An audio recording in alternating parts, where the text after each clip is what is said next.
Coaching ক্যারিয়ারের সবচেয়ে বাজে সময় পার করছেন Pep Guardiola. Back to back match হারের পর বিধ্বস্ত তার দল ম্যান সিটির এমন পারফরমেন্সের দায়ভারও নিজের কাঁধে নিতে হচ্ছে গার্দিওলাকে।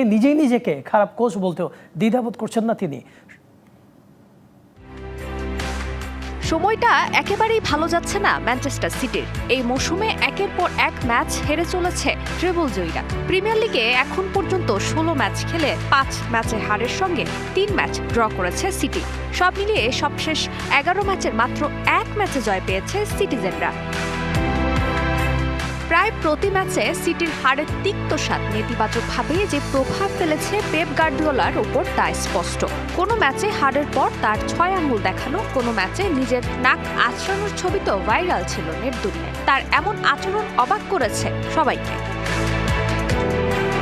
ইতিহাদে সবশেষ ম্যানচেস্টার ডার্বি ছিল সিটির জন্য শেষ সুযোগ। নিজেদের ঘরের মাঠে পয়েন্ট টেবিলে 10-এর বাইরে থাকা নগর প্রতিদ্বন্দ্বীর ঘরের মাঠে হারিয়ে জয়ের ধারায় ফিরতে চেয়েছিল সিটিজেনরা, কিন্তু ঘটেছে তার উল্টো। মর্যাদার সিটি ডার্বিতে ইউনাইটেডের বিপক্ষে হতাশ করেছে গার্দিওলার দল। শেষ মুহূর্তে 2 গোল হজম করে ম্যাচ হেরে মাঠ ছাড়ে ম্যান সিটি।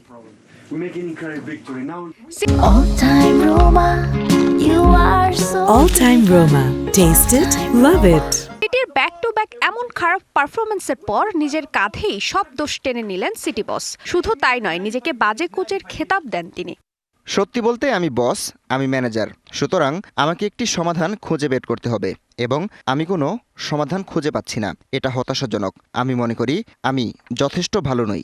ইপিএলে 36 পয়েন্ট নিয়ে শীর্ষে থাকা লিভারপুলের চেয়ে 8 পয়েন্ট পিছিয়ে সিটিজেনরা। চ্যাম্পিয়ন্স লিগ থেকে ছিটকে যাওয়ার শঙ্কা রয়েছে ট্রেবল জয়ীদের। তবে মাঠের এমন দুর্দশা চলতে থাকলে শেষ পর্যন্ত সিটির দায়িত্বে পেপ গার্দিওলা থাকবেন কিনা তা নিয়েই এখন দেখা দিয়েছে সন্দেহ।